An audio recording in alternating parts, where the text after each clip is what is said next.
सर्वविस्वन्यस्तपादपद्मायते वामहस्तालोलवेदशास्त्रायते ज्ञानसूर्यायते दत्तरूपायते श्रीवेणुगोपालकृष्णाय वन्दनम् श्रीवेणुगोपालकृष्णाय वन्दनम् श्रीवेणुगोपालकृष्णाय वन्दनम् శ్రీదత్తవేదము అక్షర ప్రసాదము శ్రీదత్త స్వరూపము. అంగీరసనామ సంవత్సరం శివరాత్రి నాడు అంత అభిషేకం చేసిన తరువాత శ్రీ దత్తస్వామి సాక్షాత్కరించి శ్రీ దత్త భక్తులతో ఇలా వచించారు. నేను ఒక్కడినే గుణకర్మల వశంచేత త్రిమూర్తులుగా రూపొందాను. నన్ను గాని నేను త్రిమూర్తులుగా మారటం గాని సృష్టిపూర్వం జరిగింది కానా ఎవరికీ తెలియదు. అత్రిమునికి నేను త్రిమూర్తులుగా కనిపించిన వారే ఏకం కాగా ఒకే మూర్తినై కనిపించాను. ఇది ఒక్కటి మూడైనదని చెప్పటమే తప్ప మూడు ఒక్కటైనది కాదు.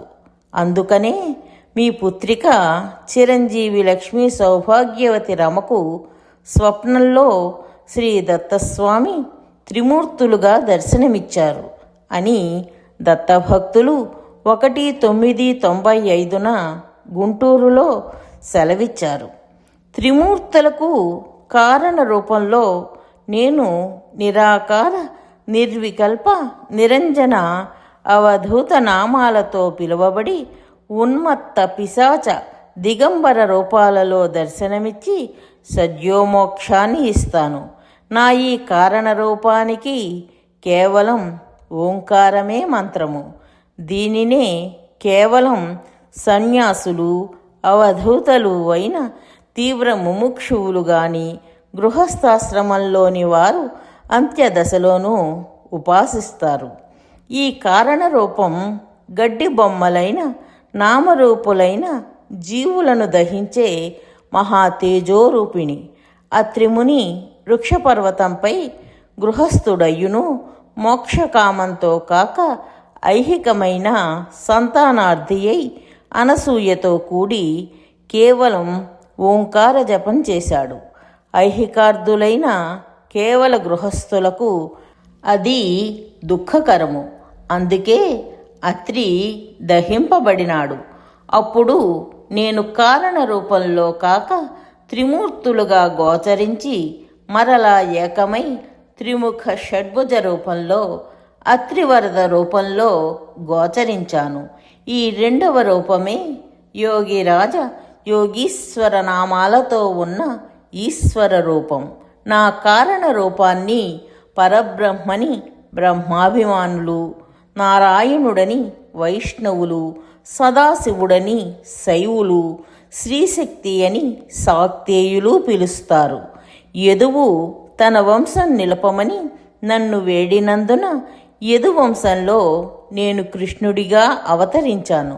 అప్పుడే అర్జునునికి యోగీశ్వర్ని విశ్వరూపం అయిన ఈ రెండవ రూపాన్ని చూపాను. ఆ విశ్వరూపంలో మధ్యనున్న 3 ముఖాలే త్రిమూర్తి ముఖాలు.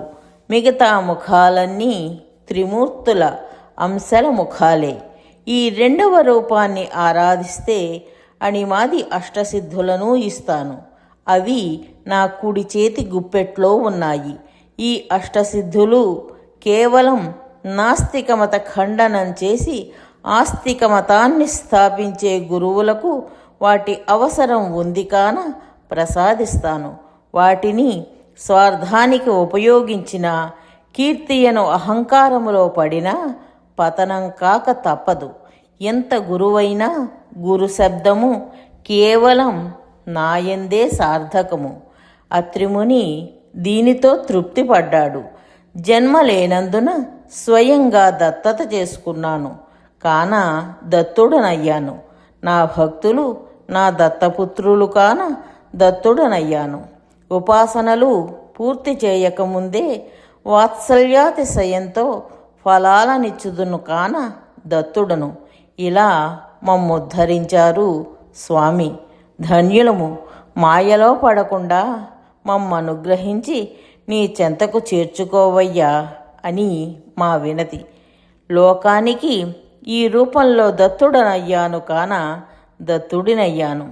అనసూయ మాత్రం మాతృగర్భ వాంఛతో ఉండుట చేత ఆమె గర్భంలో 3 బాలురుగా జన్మించి మరలా ఏకమై మరలా త్రిముఖ షడ్భుజ రూపంలో సాక్షాత్కరించాను. ఇదే అనసూయాత్రినందన అనబడే 3వ రూపము. ఇది అన్ని ఐహిక వరాలను ఇస్తుంది. ఇది సర్వమంత్ర సిద్ధిప్రదము. అన్ని మంత్రాల సిద్ధులు నా ఎడమ చేతి గుప్పెట్లో ఉన్నాయి. ఏతా వాత తేలిందేమంటే త్రిముఖ షడ్భుజ రూపం అష్టసిద్ధులను సర్వమంత్ర ఫలాలను ఇస్తుంది. అన్ని ఐహిక వరాలను ఇస్తుంది. గృహస్థులు కేవలం ఈ త్రిముఖ షడ్భుజ రూపాన్నే ఆరాధించాలి కానీ నా అవధూత దిగంబర రూపం ధ్యానించిన కేవలం ఓంకారం జపించిన దుఃఖాలు పొందుతారు. వారలు కేవలం అంత్యదశలోనే నా నిర్గుణ కారణ రూపాన్ని ఓంకార జపంతో ఉపాసించాలి. నేను స్మరణమాత్ర సంతుష్టుడను. నా వరాలు అనంతాలు, అమోఘాలు. అందుకే మాయ నన్ను ఆవరించి అయోగ్యులైన మానవులకు నన్నందనీయకుండా భ్రమింపచేయుచున్నది. వారు వరములను సిద్ధులను పొంది పతనము చెంది లోక కంటకులగుదురు. దాదాపు మానవులందరూ అయోగ్యులే కాన ఈ మనుజలోకమున నన్ను ప్రసిద్ధికి రానీయకుండా మాయ నన్ను గోప్యంగా ఉంచింది. దత్తాత్రేయమన్న కేవలము అవధూత రూపమేననియు అది కేవలము ఆముష్మికమనియు పిచ్చి సంసార విచ్ఛేదము కేవల మోక్షము నిచ్చుననియు ప్రచారములను పుట్టించి నరులను దగ్గరకు రానీయకుండా లోక కళ్యాణార్థము నన్ను ఆవరించియున్నది. కార్తవీర్యార్జునుడు అట్లే అహంకరించెను గదా. నా నుండి త్రిమూర్తులు, వారి నుండి 3 కోట్ల దేవతలు, వారి నుండి 33 కోట్ల దేవతలు వచ్చినారు. నాకు పెట్టిన ఒక్క నమస్కారము 33 కోట్ల నమస్కారములగును. నా బ్రహ్మముఖమునకు ఋషిపూజయు, విష్ణుముఖమునకు శ్రీ సత్యనారాయణ వ్రత నామ సహస్ర పూజయు, రుద్రముఖమునకు రుద్రాభిషేకమును చేయుము. బ్రహ్మర్షులందరూ బ్రహ్మంసలే, దేవతలందరూ విష్ణు రుద్రాంశలే. నా బ్రహ్మముఖ జిహ్వయందు వాణియు, నా మధ్యవక్షమునందు లక్ష్మియు, నా శివముఖ వామభాగమున గౌరియు ప్రకాశించుచున్నారు. ఈ 3 శక్తులు కలిసిన దుర్గయు నాయందే ఉన్నది. నాకన్నా వేరు కాని ఆ శక్తియే శ్రీశక్తి. కాన నన్ను స్మార్తులు, వైష్ణవులు, శైవులు, శాక్తేయులు అందరూ ఉపాసించుదురు. గణపతి, కుమార, వీరభద్రాది శైవరూపాలన్నీ నా శివముఖంలోనూ, రామ, కృష్ణ, నరసింహాది రూపాలన్నీ నా విష్ణుముఖంలోనూ లీనమై ఉన్నాయి. హరిహరాత్మకుడైన మణికంఠుడు నా హరిహర ముఖాలే. త్రిమూర్తుల అంశ అయిన మారుతి నాయందే కనిపించును. నా అంశావతారాలైన సిద్ధులందరూ అన్ని దేవతారూపాలను చూపించగలుగుచున్నారు.